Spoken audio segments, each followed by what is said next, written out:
Regional Renewal Week. FRRR, thanks, Catherine. FRRR have been around for around 21 years now, and very broadly speaking, we support community vitality of regional, rural and remote Australia. We do this through a whole range of really diverse ways, delivering the help regional communities prepare for drought on behalf of the federal government, in partnership with the Australian Rural Leadership Foundation, is just one of those many varied and diverse ways. So we're incredibly pleased to be delivering this range of support with ARLF. We have worked with communities across those 21 years to develop climate resilience really broadly. It's a significant part of our work. It's around 50% of the volume of support that we deliver through both community place-based programs, where we work with communities over a really extensive length of time to build their capability, particularly with a significant focus on not-for-profit, community-based organisations. We deliver a really high volume of small grants ranging up to $150,000, broadly speaking, across that time as well. Last year we delivered around 950 odd grants, and we received more than double that amount in applications. So as you can appreciate, that gives us a really close understanding of the diversity of regional communities across Australia, and how a drought impacts them as well. Across the 2018-19 drought, we delivered around 450 odd grants to support communities that were in drought, and so it's fantastic for us now to shift our focus to drought preparedness and this forward-looking process. So it's great to be able to work with ARLF to do that. Just over to you, Catherine, before we touch on how this work is embedded within the broader architecture of the Future Drought Fund. Great, thanks, Nina. So just a little bit of background for those of you who aren't familiar with the Australian Rural Leadership Foundation. So we are a not-for-profit.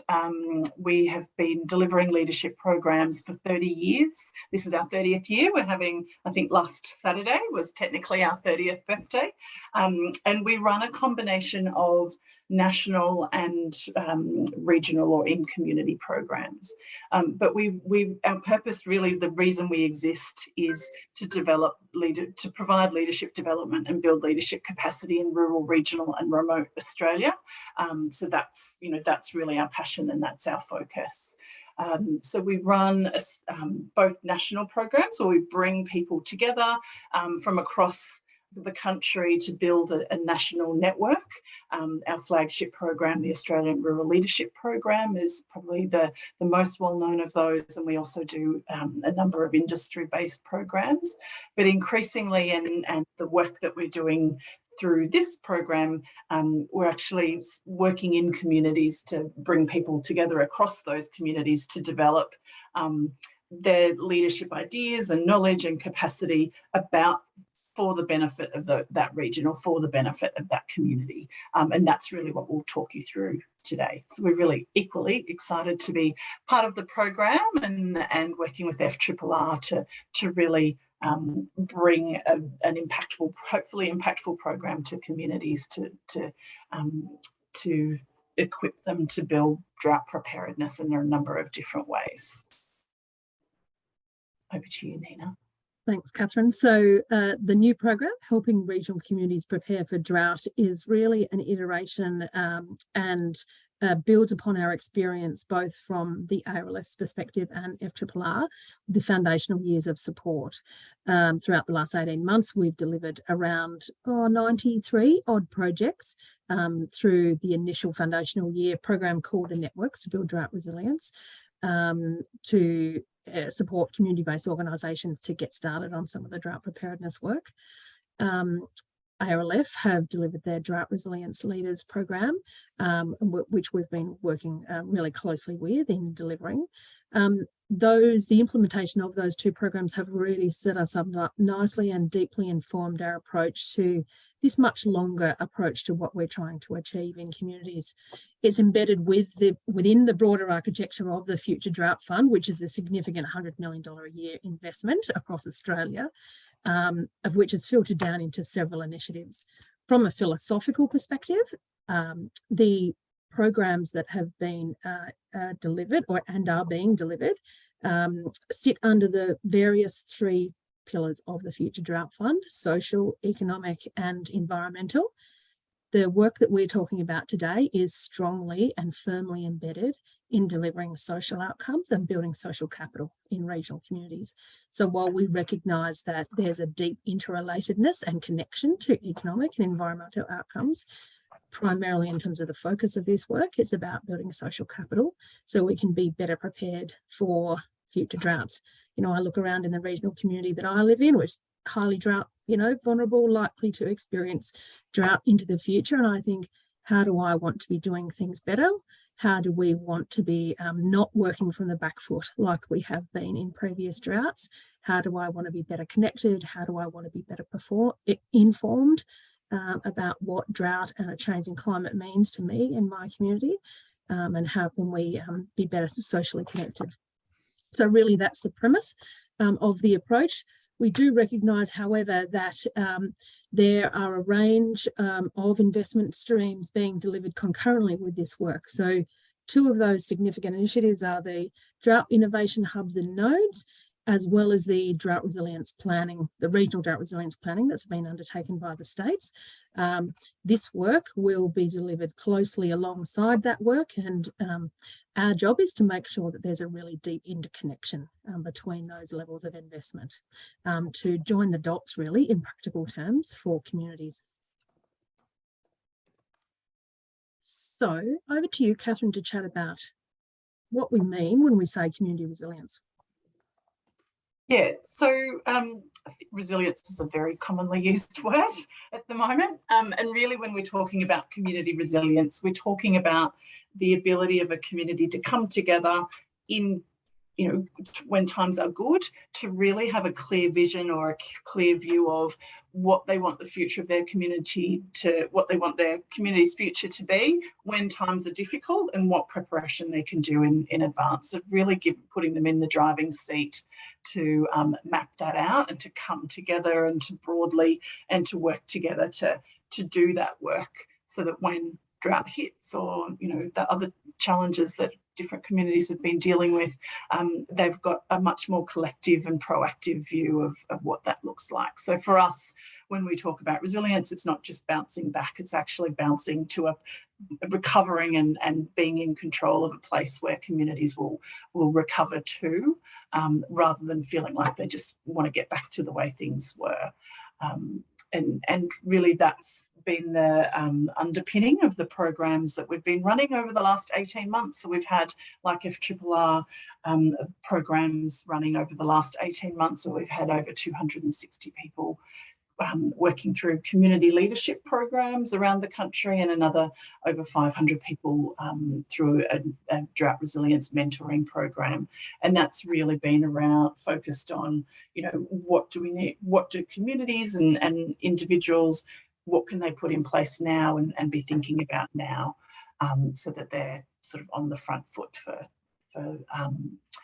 when drought does return to those communities. We're also in acknowledgement that that looks very different for each community. So definitely sort of not taking a one-size-fits-all approach and allowing each region and each community to define what drought resilience and community resilience looks like for them. A shift in approach towards stage two, what can we informally, internally talking about as stage two, is that moving to a more diversified approach. So while we'll retain a small granting mechanism, it won't be the only mechanism that we'll be deploying. It's also in recognition and looking around how the Future Drought Fund investments are being delivered nationally, and really thinking deeply about what practical impacts that has at a really hyper localised level. So rather than taking a traditional top-down approach, we're really keen to take a bottom-up grassroots approach. That's always been our focus and motivation at FRRR, is building that capability at a hyper-local level and making sure that this investment importantly supports and activates regional economies and all of those flow-on effects that we know. So, however, we also recognise that for the average community member or small community group, navigating the Future Drought Fund can be a bit tricky. And so it's with that sort of premise in mind that we've designed this co-design approach that we'll talk about now. It's unlike our traditional granting processes. We've undertaken designed a multi-step process that communities can work through to reduce the administrative burden, but also develop an understanding over time and develop a much greater, closer working relationship between ourselves as delivery partners and the work on the ground. We've also taken the opportunity to talk to the department about the timeframes that are required to do this really important work. We deeply recognise that attitudinal change around climate is a slow process, and it's an evolutionary process, and it looks different in each region as well. So we're really pleased to say that this work stretches out until the end of June 2025, which will really enable us to take the time to work with you at a local level to make this effective.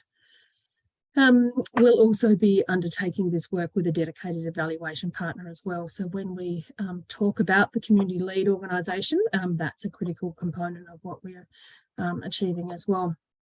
So just to recap in very simple terms, the overall initiative encompasses 5 separate elements. Today, we're just going to touch on the community impact program.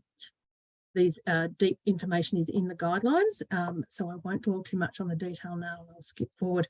What I would say and reiterate again today is that this investment also has a deep focus on engaging young people across regional Australia and also our First Nations communities as well. It's a really critical and important part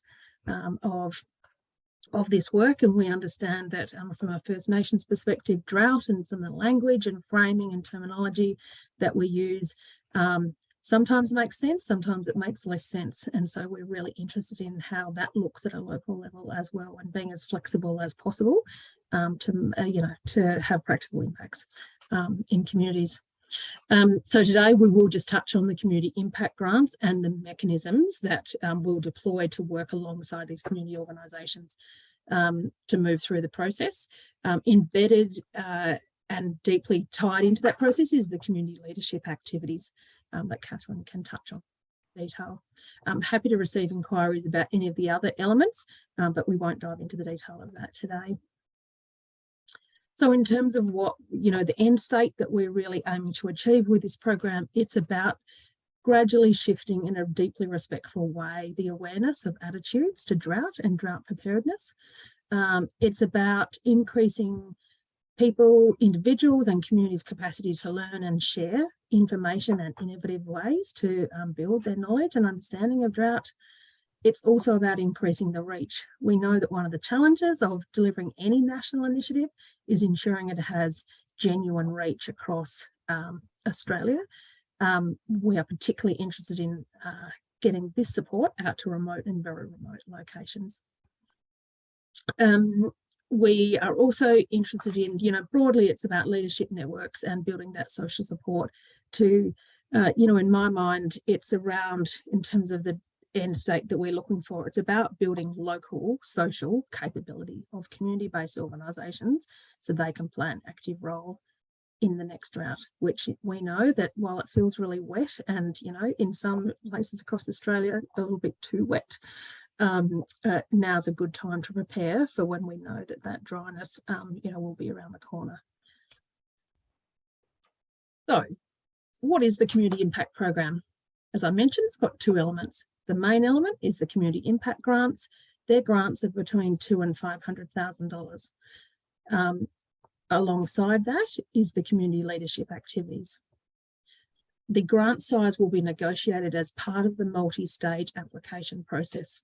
All of these details are in the guidelines too, so don't stress too much about writing down any of the nuance of this. What we are seeking is one collaborative proposal from each region with one lead applicant and then a host of collaborators. We will fund projects, events, initiatives, training, capability, small-scale community infrastructure projects. But as I said, the first step of that project, we don't actually need to know what that detail is. The first step of the process is the expression of interest process. We will fund community-focused activities, networking events, initiatives that might look and feel really different in each region, that broadly improve capability, coordination and collaboration between networks. There's, you know, deep evidence to suggest that network and the strength of networks are critical in terms of social connectedness, and the leadership and capability building.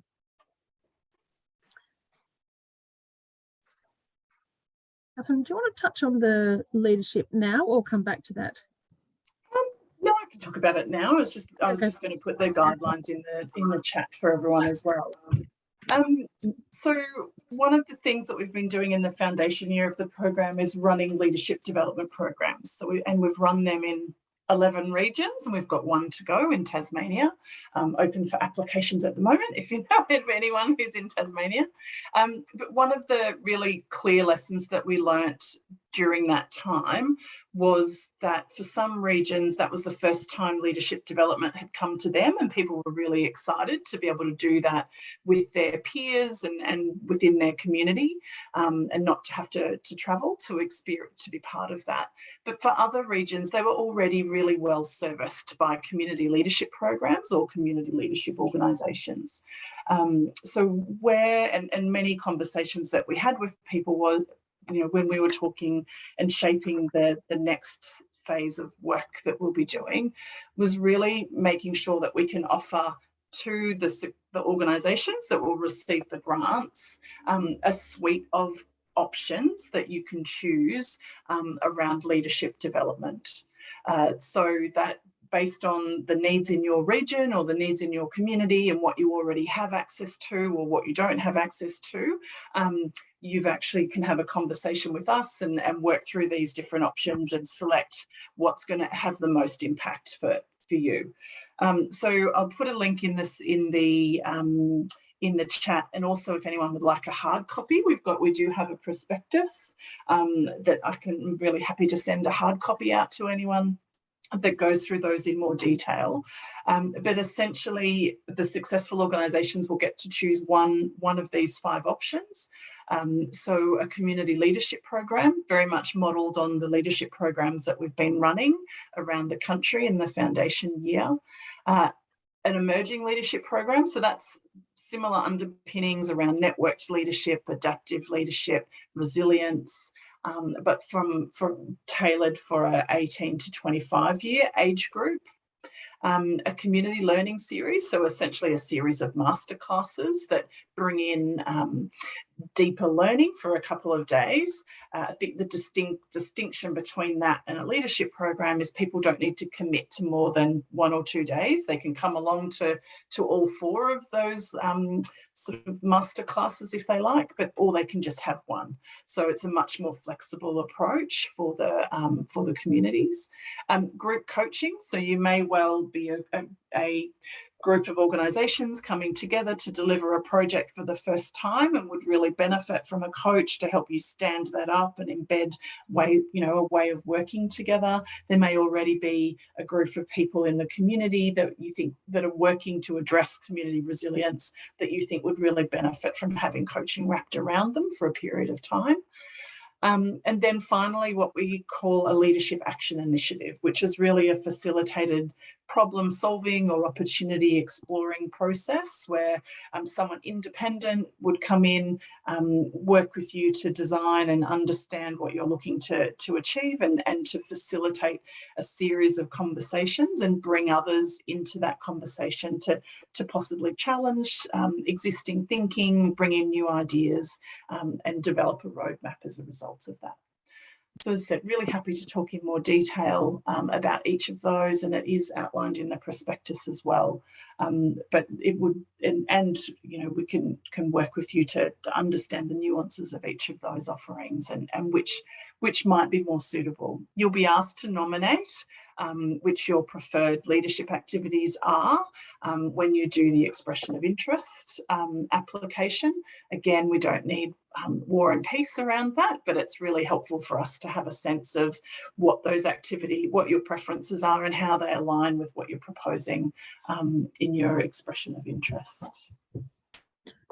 Thanks, Catherine. And in context of the grant size, the grants can be between $200,000 and $500,000. That doesn't include your leadership content. So your leadership content sits outside that activity.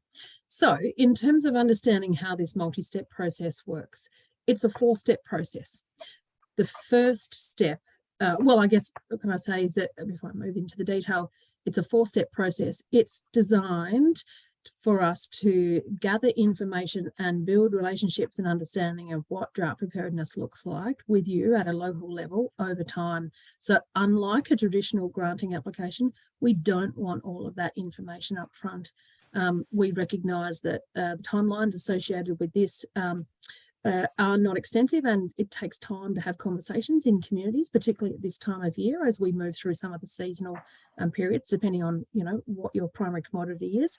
And so we've designed a process to work in and around that.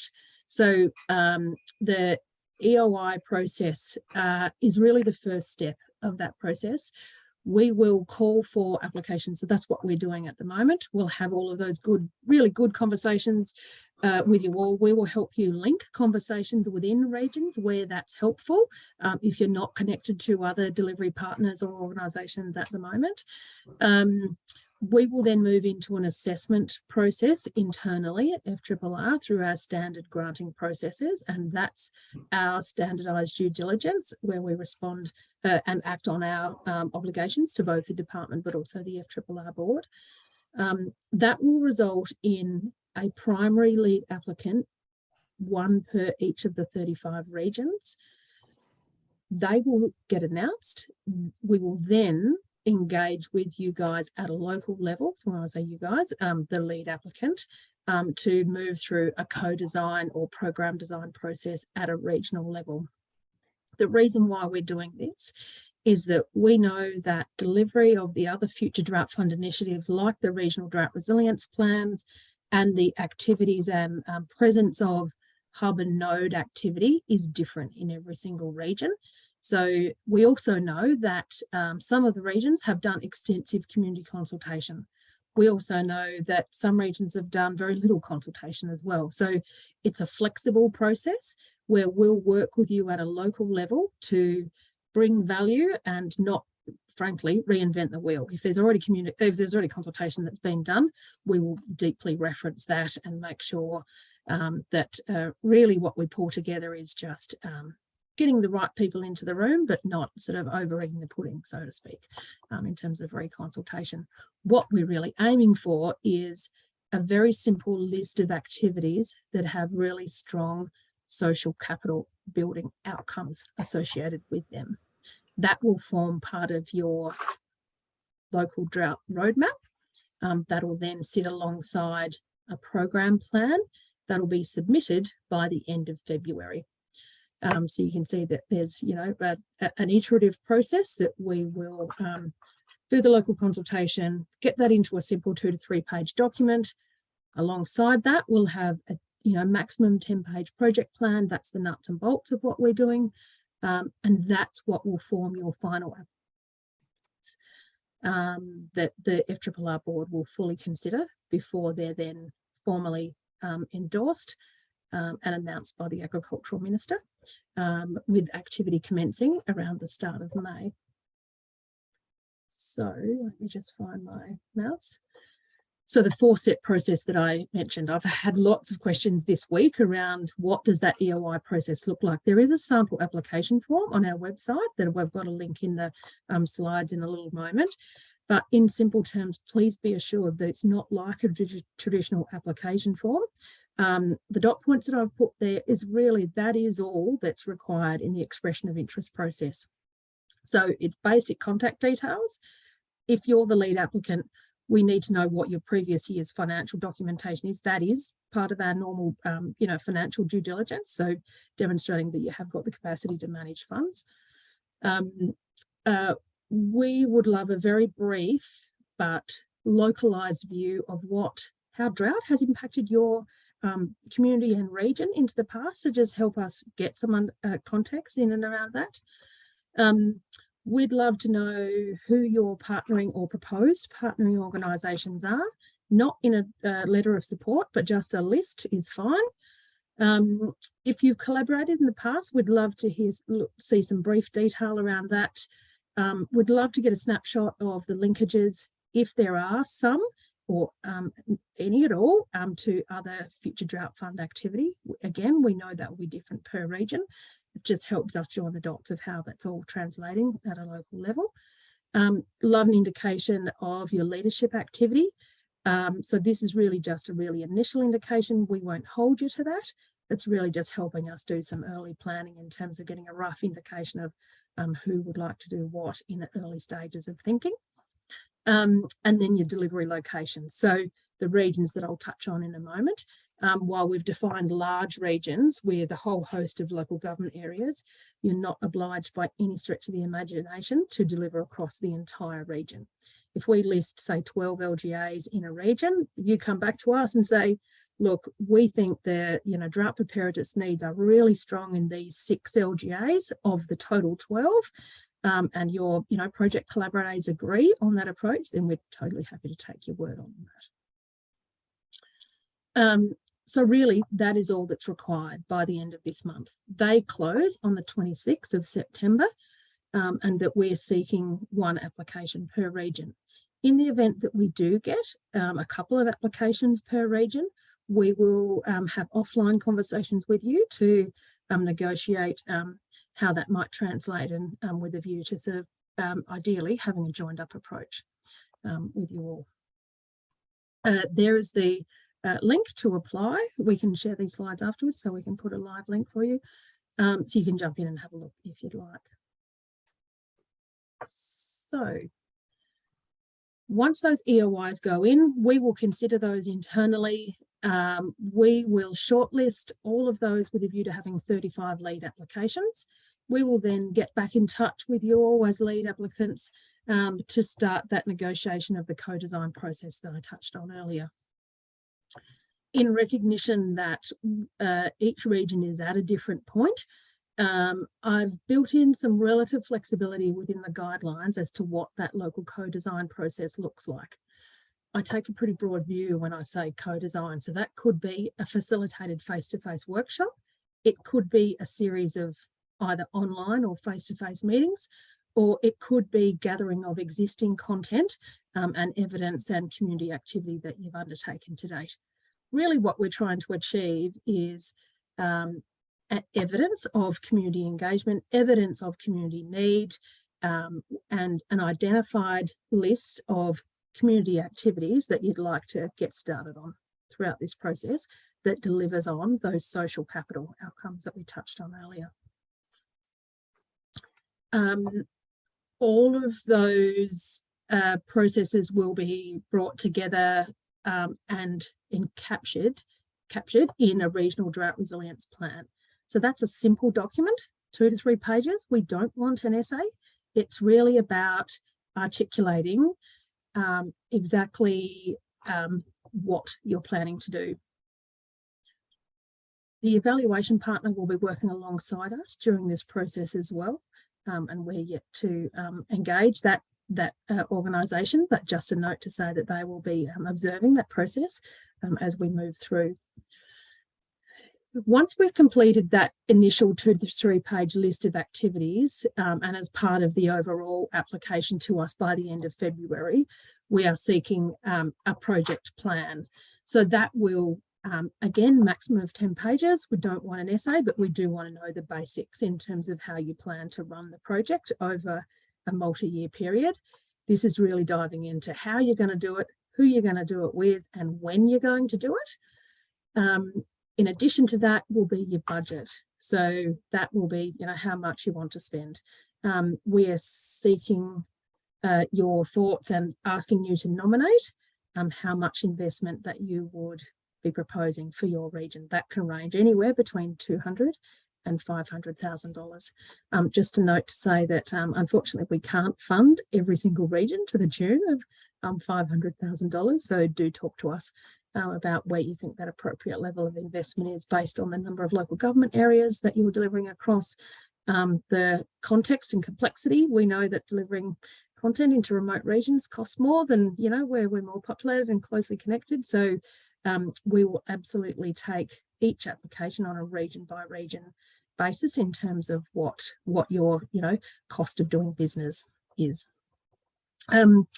Any supporting documentation, we'd love to see that too. So any of your regional drought resilience plans or any other evidence that can strengthen your application is really welcomed as well. So all of that process will be due by the end of February. We've tried to build in some time there. So we recognise that's over harvest for a lot of communities. We've tried to build in as much time as possible for you to do that really good information gathering process. So all of that documentation will then be considered by our Program Advisory Committee that acts as a subcommittee to the FRRR board. We will then put recommendations to the FRRR board and they will be signing off who those lead applicants are.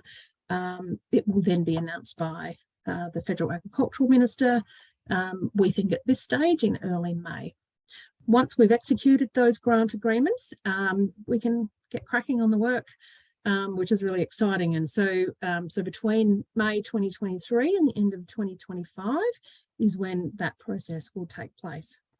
Unlike other traditional granting processes, FRRR will be working closely throughout that activity window with the local lead organisations to assist them where it's needed, to take a joined up approach with other future drought fund investment streams and activity, and act as a relationship broker if that's useful to your region.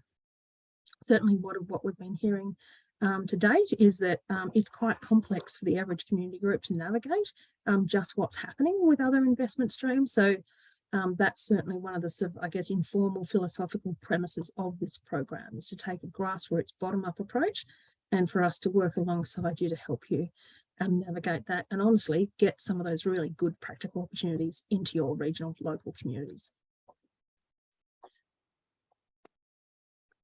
So, quick note on who can apply. We've had lots of questions about that this week. In terms of eligibility, we are seeking not-for-profit organisations that are based locally within the region. We've had quite a number of queries from regional organisations or state-based peak organisations. And while we never say never, it is our strong preference that organisations are locally based within the local regions that they're seeking to deliver this work. It's really critical that from an investment perspective, but also from a legacy perspective, that this work is undertaken by local people. They're employing local staff, they're investing in local communities. We also know, though, in some remote or very remote locations, sometimes it's logical for different types of organisations to deliver this work from a pure capability perspective. And so if you've got queries around that, do have a yarn to us around that. We're totally open to discuss who might be appropriate in what instance. FRRR fund a really wide range of organisations across Australia, some quite untraditional in the context of traditional granting, but we know that we take a really broad view. So long as they're not for profit and so long as they're financially viable and have the capability to deliver the funds, we'll take your word for it on a local level about who's most appropriate to apply.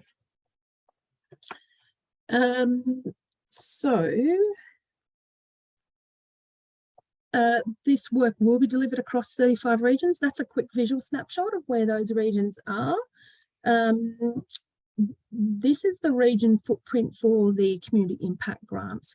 If you sit outside of these regions, if you're just on the periphery of these regions, we're open to discussion around being included in an existing region. If you're well outside the region, we do have a range of other support mechanisms within the overall initiative that's designed to extend the reach of the program. So these small network grants that are up to $20,000 and or the other initiatives that ARLF are delivering, so mentoring and local learning network and so forth, are designed to extend the reach of the program as well. So if you're outside of these 35 regions, by all means chat to us, but keep in mind that you haven't been left out in the cold either. So here's some good contact details for you in terms of, who do you talk to first? In the first instance, if you have queries around the Community Impact Program, talk to FRRR, so the 1800 number there, shoot us an email at futuredrought@frrr.org.au. There's some links to the key information. So the overall initiative, the grants and leadership content themselves. You can download the guidelines. The guidelines are, 17 pages long, so I apologise for the length of those, but the detail, all the critical detail is in the guidelines. That's where it starts and ends in terms of eligibility and so forth. Do take a good look at those. There is the prospectus that Catherine mentions, is the link there. And also you can jump onto that link in terms of, you can jump right into the application. That's an online link that'll take you to the FRRR website granting portal. So this process will still go through the traditional FRRR granting processes, but much more simplified than we have. So we won't be requiring you to answer all those standard questions that we have, for instance. And there's a sample expression of interest form there too, if you're interested to see just what that is like. So I'm going to stop sharing my screen and open it up for questions. Quite a few questions in the chat, Nina, that would be worthwhile working through. And the first two from Jay and Shelley are really around organisations that span multiple states or multiple regions, and whether they should be submitting one application or multiple. Depending on the regions in which they work. So we'd encourage you to give us a call and just talk through what regions they are and what exactly that you have in mind, based on who else might be in that region and what the local context is. We recognise that communities well and truly work across state borders. They work across local government borders, they work across NRM borders, they work across LGA borders. So we recognise that, lines on a map don't make sense sometimes to communities in terms of how they naturally migrate or cluster together. So we're open to suggestions about where those hard delineations of the borders, the regions are as well. So I hope that answered your question, but yes, give us a call. Great. And then there's a question about, you talked about young, sort of targeting young and Indigenous people. And I know that we, from an ARLF perspective, we've taken a view of one of the leadership programs that's focused on the 18 to 25 age group. But I don't know if it's, worth also talking about when we talk about young, what age group we're looking at.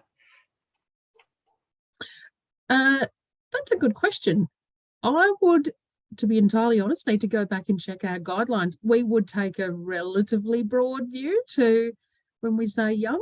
I'm sure there is a formal delineation and we can get back to you about what that is, Catherine. But my personal view is when I say young, I think anyone under 40, but I know the federal government don't see it that way. It's a lot younger than that. So look, yes, thanks, Karen. 30 to 50 is young for the average farmer. Yeah, that's exactly right. I see Rodney nodding there as well. So yes, look, I'm sure there is a formal delineation that varies, I think, depending on whether you're talking to state or federal governments. We don't have a hard delineation about what that is, so don't stress too much about that. Yeah, I think it's more about, from our perspective as well, it's more about the proportion, as much as saying that it's only certain people in certain age groups. It's more about having a larger proportion of people who might not already be involved in the community in the way that you would like them to do, providing them opportunities to engage and to step into that through this process. Part of what we saw in stage one is that it wasn't only young farmers, it was people that were new to farming. So they might be young or they might be not so young as well. So, to me, it comes back to the primary premise of the program, which is about building knowledge, skills and awareness of drought and what that's likely to look like into the future. So let that guide your thinking. Great. And there's a couple of questions from Rodney and Noel, and we've now shared the list of regions in the chat, and it's also available on the FRRR website. And I think Nina's explained that then the ability and the flexibility to work across regions and across borders. There was a question from Trinity, although she's left the chat, but might still be useful for others, around can we have some examples of the actual projects that have been done or that we might be hoping to see? Certainly. When we distribute the slides, I didn't touch on them today, just in the essence of time. We've got a couple of good examples from stage one. There's some fantastic work that's been undertaken with Food Next Door, for instance, in Mildura, in terms of building climate knowledge with refugee communities and people of non-English speaking backgrounds. So drought resilience looks and feels really different in each region, which is one of the things I think really deeply fascinating about building drought resilience. So yes, absolutely, we can share some share some details around that with you. Do the grant amounts include or exclude GST? Exclusive. Okay, great. And then Rodney had a question about what if the current process is broad, and I'm assuming you mean community resilience process, is broader than drought, so looks at climate change, primary health and other disaster recovery. Are we open to that? To an extent, given this work is funded by the Future Drought Fund, we would need to see clear evidence and linkages to community drought preparedness and community drought resilience. However, we understand that, you know, that doesn't operate in isolation in terms of the broader context of regional communities. So yes, we do see that there is a unique context for drought preparedness and community resilience as it relates to that broader resilience work, potentially, but you would need to make that linkage. Perhaps give us a call if you've got some particular sort of ideas in mind, and we can give you an understanding of whether that sort of is a comfortable fit or less so. The department are particularly looking for very strong linkages. And then Karen's asked if, I guess, the extent to which financials need to be finalised and at the point that the EOI closes. Sorry, just say that again, Catherine. So it's just saying, what if the previous year's financials aren't yet finalised or prepared when the EOI closes? Is that? That's fine. That's fine. Just send us what you got. We know that you know, they come in at various times. Great. And then Cindy's asked whether drought hubs who are operating through a regional university could apply. No. So the drought hubs have a unique and dedicated investment from the Future Drought Fund.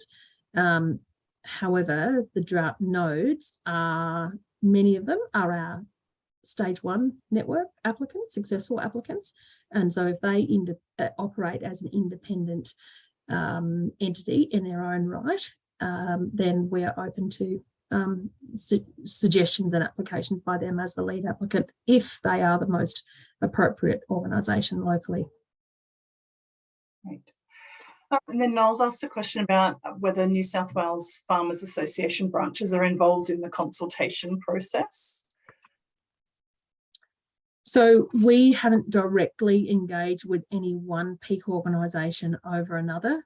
We take a very broad view to the organisations that are involved and play an active and appropriate role in building drought preparedness.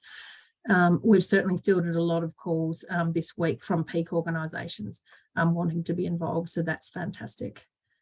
If certainly that's one of the things that we'll be looking at when these applications come in, is, you know, who should logically be sitting at the table, and we know that'll change per region. Seeing some nods there, Noel. Did that answer you? That's the question. Yeah, that did. I'm interested in two different ways.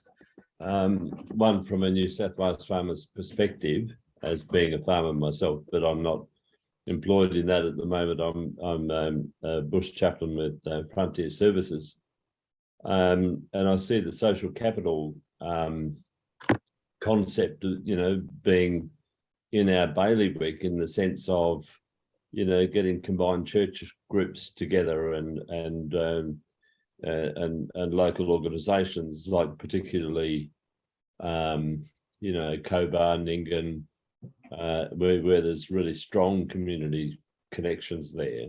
I think that would certainly sit, but it certainly sits with New South Wales farmers' overall focus in terms of promoting resilience of farming communities. Yeah, so have a think about who is most appropriate to act as the lead applicant and who's a collaborator or supporter. In most instances, I would see peak organisations or regional organisations as a collaborator, not a lead organisation, unless there's a pervasive reason to do so, i.e. there's no other community-based organisation who can take a lead. What we're really interested in investing in is building the capability and resourcing to locally based not-for-profit organisations who will play an active role in the next drought.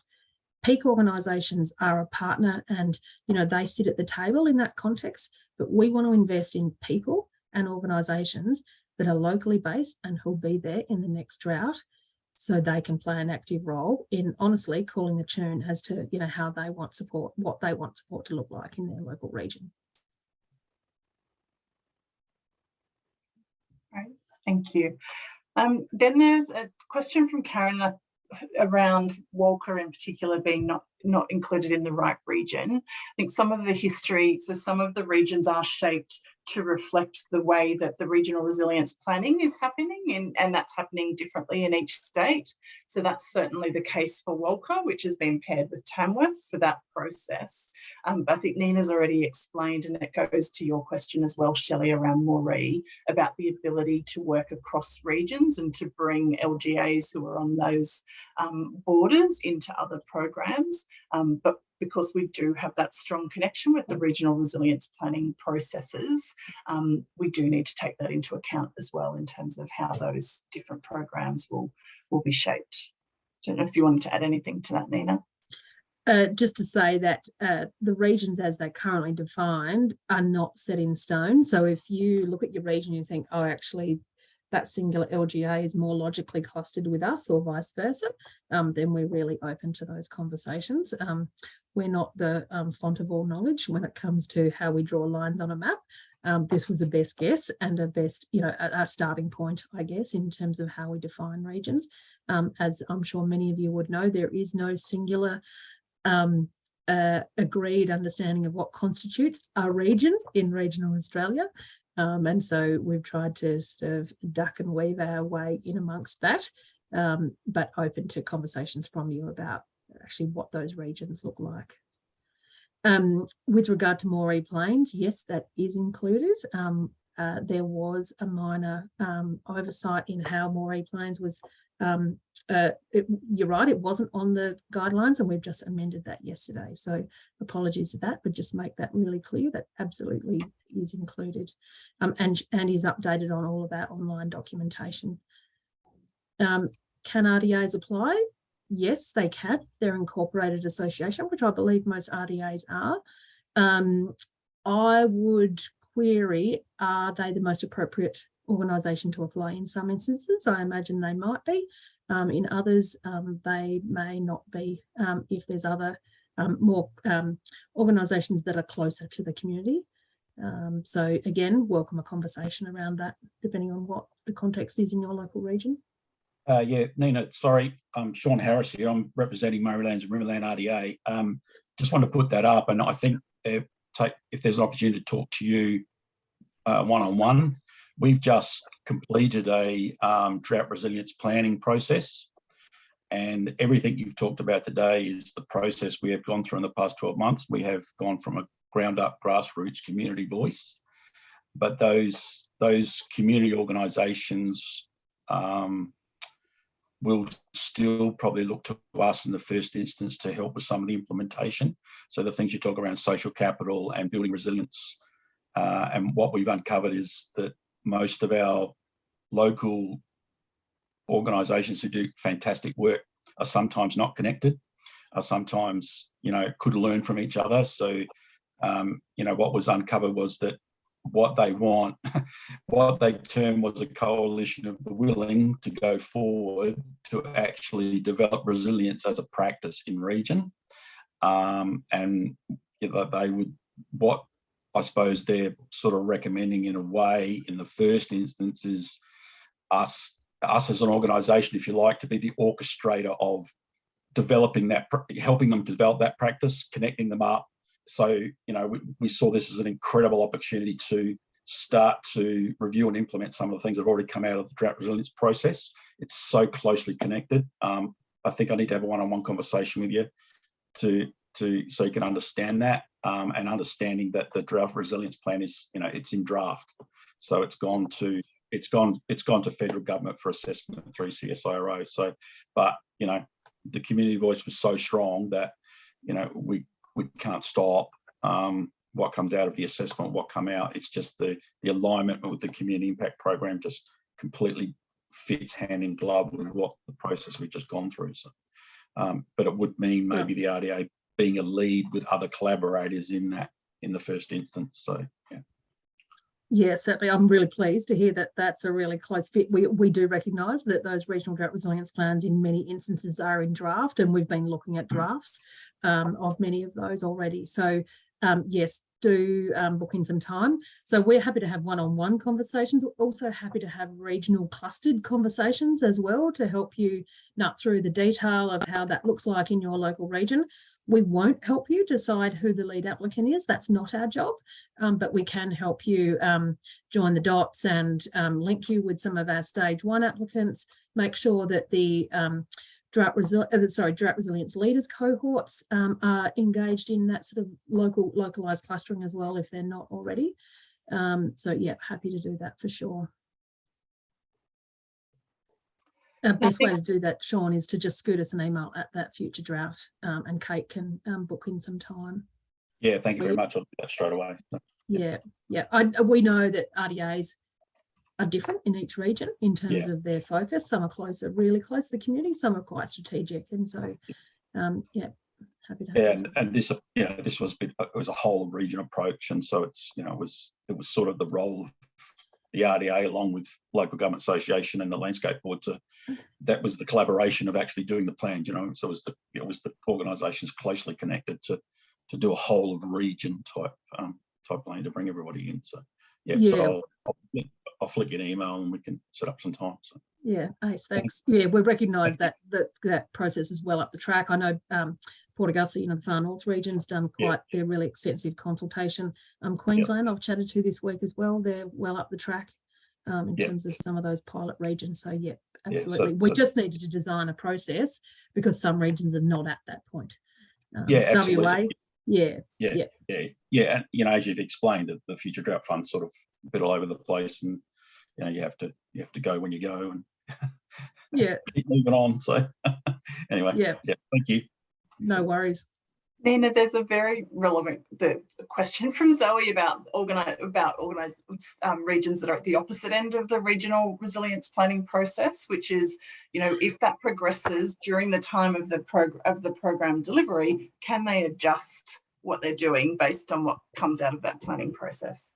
Yeah, look, absolutely. We will retain as much flexibility as possible for regions where we know that's happening in parallel and concurrently, but not quite at a point where it's clear. We would take that on a case-by-case and region-by-region basis. That local co-design process can, in some instances, might be able to act as an activator for that process. We'd be talking really closely with a state-based delivery partner in that instance. Zoe, I'd love to know, shoot us an email about your region and state that you're referring to there. So happy to have conversations around that.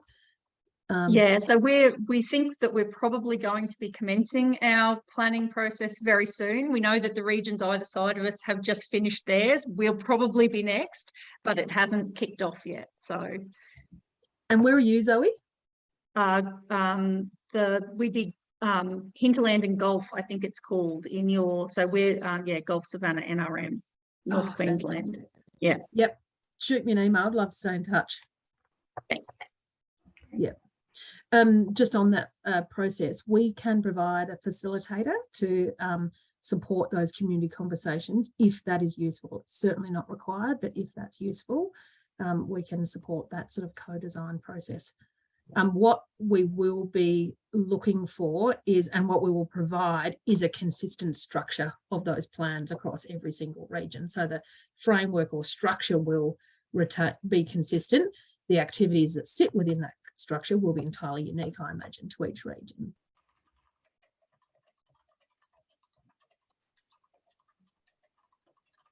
The contact phone number, Karen, is the 1-800 number, 1-800-170-020. So phone that or shoot us an email and we can get back to you.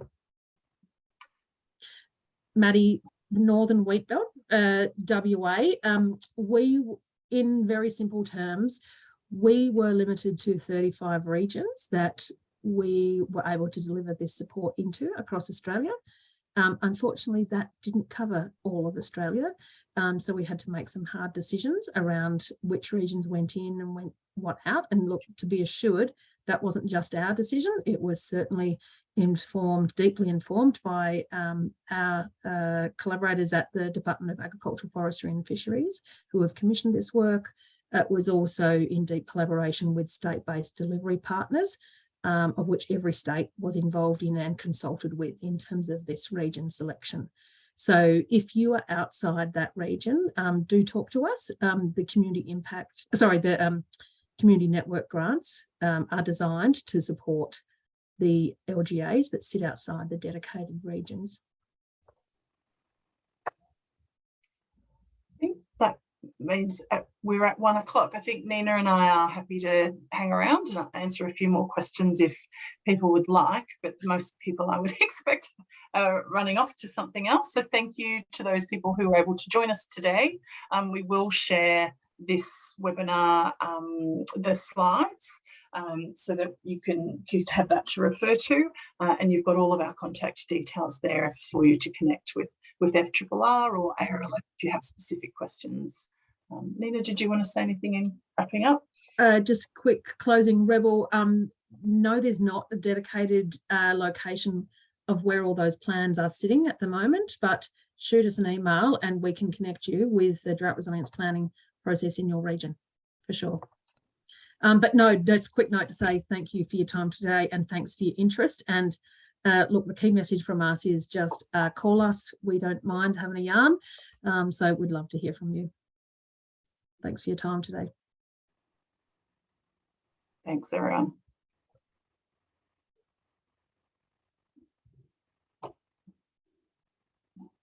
Thank you. Thank you.